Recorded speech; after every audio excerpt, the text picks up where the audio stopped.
Halo guys, apa kabar kalian semua? Semoga sehat selalu, dipanjangkan umurnya, dimurahkan rezekinya, dan semoga juga kita dilancarkan segala urusan kita ya guys ya. Untuk yang pagi hari ini sedang menjalankan rutinitasnya, untuk yang berangkat kerja, berangkat sekolah, ataupun gimana gitu kan guys. Semangat guys, jalani hari-hari ini dengan penuh keikhlasan. Dan jangan lupa juga untuk terus bersemangat ya guys ya. Jadi pada kesempatan kali ini saya ingin sedikit berjalan-jalan di Pulau Lombok tercinta ini ya guys ya. Jadi saya baru pulang dari Ayumal ya guys ya. Dan saya sempatkan untuk membuat video, sekaligus saya ingin bercerita tentang tanggung jawab seorang ayah.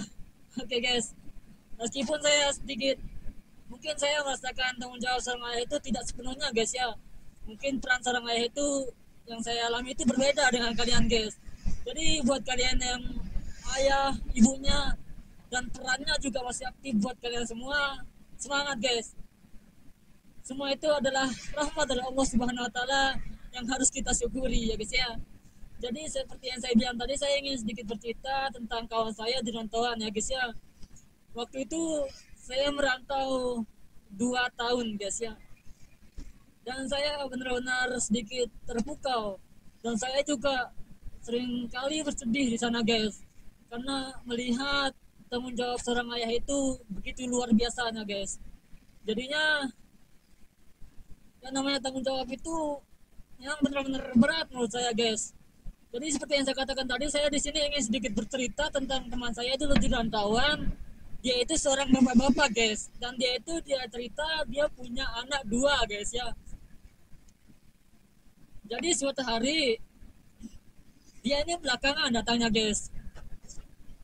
Dia datangnya belakangan setelah saya kerja 2 bulan di tempat itu. Kemudian dia datang guys. Gimana dia itu datangnya sendiri, tapi dia sudah agak tua guys. Saya pun mungkin sedikit ragu melihatnya untuk bekerja guys ya. Tapi seperti yang saya katakan tadi, yang namanya tanggung jawab itu memang harus memiliki kesiapan guys gitu. Dia tuh sudah tua, merantau guys. Tapi begitu menjelang 1 bulan dia kerja coy di sana,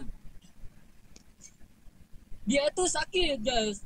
Nah sakitnya itu seperti orang sesak gitu guys. Dan kemudian dia tidak mau dibawa ke dokter gitu kan. Ya udah gitu, biarlah dulu 2-3 hari kan guys kan. Nah habis itu dia sembuh guys. Besoknya dia kerja lagi gitu kan. Dia kerja lagi besoknya. Habis itu 2 hari lagi dia kerja, dia malah jatuh sakit lagi guys. Ya wajar sih, sudah tua juga gitu. Dan untuk sakitnya yang kedua kali ini, dia itu dipaksa untuk dibawa ke klinik gitu kan guys kan. Ya udah gitu, dibawa gitu sama manajer di kawasan ladang itu guys. Dan singkat cerita dia itu dibawa pulang gitu guys. Setelah mungkin 1 malam dia nginap kalau nggak salah guys. Habis itu dibawa pulang dan ya dia dinyatakan punya penyakit TBC gitu guys kan. Dan titik yang membuat saya paling gak bisa menahan air mata saya guys, dia itu dia itu dikasih uang sama itu manajernya guys buat pulang gitu. Dikasihnya, ditanyakan dulu kan sama dia, sama manajernya itu, ongkos buat balik itu berapa gitu guys kan, ditanyakan sama manajernya itu. Ya udah dijawabnya lah gitu 14 kan gitu, 1.400 gitu. Ya kalau dirupiahin mungkin sekitar 5 juta gitu guys ya. Ya kalau nggak salah sekitar 5 juta guys. Tapi yang menjadi titiknya guys, yang membuat saya paling sedih itu, dia nggak mau balik guys.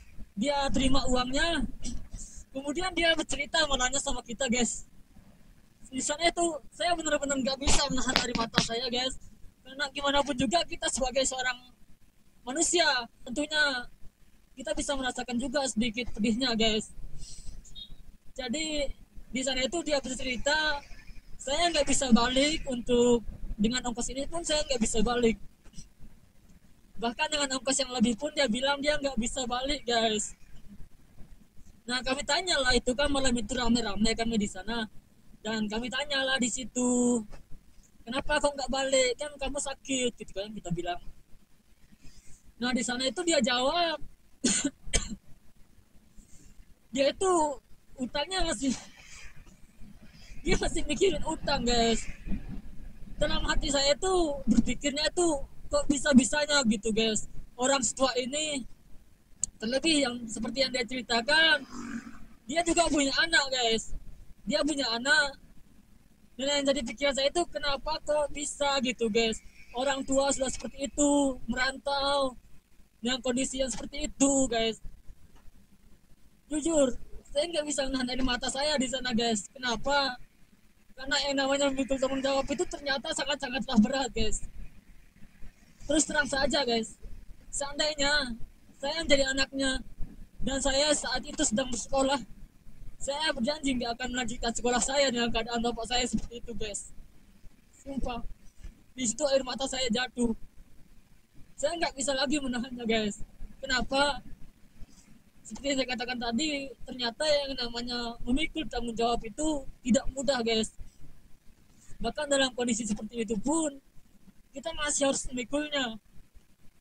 Itu sebenarnya bukanlah permintaan, tapi itu adalah bentuk tanggung jawab. Tanggung jawab itu tidak diminta sebenarnya. Tanggung jawab itu ada. Tanggung jawab itu datangnya dari hati kita guys, dari hati nurani yang paling dalam. Di sana juga saya mengatakan sama dia, bagaimana keadaan anakmu? Mengapa dia tidak menggantimu untuk mencari nafkah untuk keluargamu? Dan dia pun di sana bilang, dia sedang bersekolah, dia sedang kuliah. Mau bilang apa? Mau bilang apa lagi tentang tanggung jawab?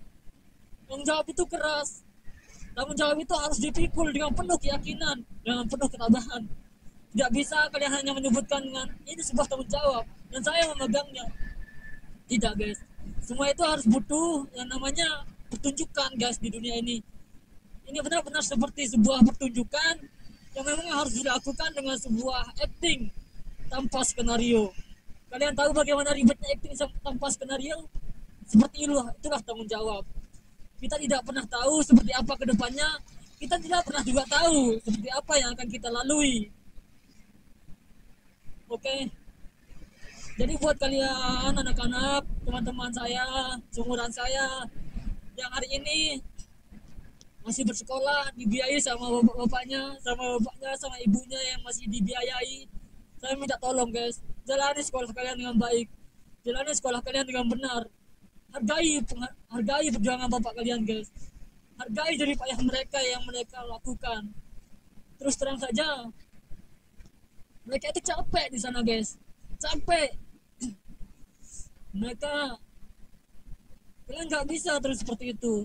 Jangan sampai perjuangannya menjadi sia-sia gitu guys ya. Jadi tolong hargai perjuangan bapak kalian, hargai perjuangan orang tua kalian, sekolahlah yang rajin. Tunjukkan prestasimu pada orang tuamu, tunjukkan bahwa perjuangannya tidak sia-sia.